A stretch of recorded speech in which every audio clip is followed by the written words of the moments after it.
so much energy people put into putting out the trigger rates are coming, like a lot of big names, people who are in the media and everything else. And in the end, the banks are like, yeah, there's a No, bunch but of people who are going to be coming up to their trigger rate, but we've got another solution here that nobody thought the banks would be willing to do. that's the thing. That's the thing is they keep moving. Like if you're looking at it from the perspective of these are the rules, this is what they're saying, right? Yep. And this is what should happen based on that. But every time, and this is what keeps happening, like every crisis, it's like, well, and this, you go back and I keep saying they're not going to let it happen. They just keep printing money. It's an easy solution. Somehow they put more money in the system one way or another. They print more money and the thing has to keep going. So like, isn't this so reckless? Like, isn't it crazy? Yeah. Isn't it not completely against what the market is trying to do to itself? Like it's unnatural, right? Yeah, and OSFI just said that yesterday.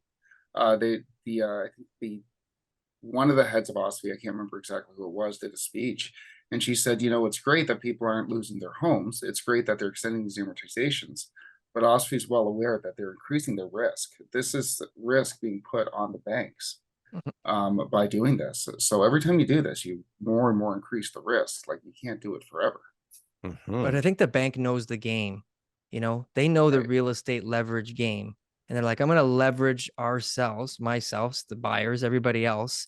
And if we all keep doing that and the market goes up, it's going to basically prevent us from falling, which is what, we always talk about in the show, the difference between an investor and a speculator. I mean, that's what the banks are doing, except they're just really powerful. It's similar to what BlackRock or maybe not Zillow, but some of the other, big tech sort of corporate buyers, when they were buying neighborhoods, right, is that they were trying to control the narrative as far as what the market was doing and how much people were paying for homes. And as long as the market went up, their strategy worked. And I think that's what the bank's interest are like. Let's keep pumping. Let's let this market go up. That's further. what saves everybody. Everyone's going to be. That's what when they're in real trouble, they'll sell. Yeah. That's what bails everybody out. Though somehow, miraculously, magically, prices going up again. Right? It counterbalances some of the shock and some of the inability to finance or fix or refinance when the time comes. Right? So like I'm renewing it in the next little while. So I'm like, fuck, man, like rates got to come down as soon as possible for my renewal. I don't really care about anybody else's, but for mine, right, I want it to come down and then they can do whatever they want. But in the meantime, it's like, what the hell's going on? 1 minute I'm watching the 5-year bond and it's pushing 5-year terms down, right? And next thing I know, they're up again. What happens to people that are renewing now with these? Like, I want to go for a longer fixed term now. What kind of ringamaroo am I going to have to go through? And keep in mind, like, I'm self-employed. This is a nightmare coming up for me, right? But like, what are people like me? There must be a lot of people. What are rates like right me, now? right? Yeah, what are rates right now, Mark? What are rates doing? Like a good rate for a purchase, an insured purchase, is around 4.5. If you're taking out money, insured, so it's like the best 5-year closed fixed rate that you can get. Yeah, everything's perfect. You're around 4.5, so insured. And you're an employee with a T4, like a proper, right? No, you can get insured if you're self-employed. It's a bit more difficult, but you can do it. So that's still available. But these people that are renewing, they're kind of at the mercy of the banks for right now. So your lender's going to give you a renewal rate, but because rates are so much higher, you're kind of limited as to whether or not you can switch. That's why those prices need to go up. You no longer qualify to change over banks. You're with CIBC.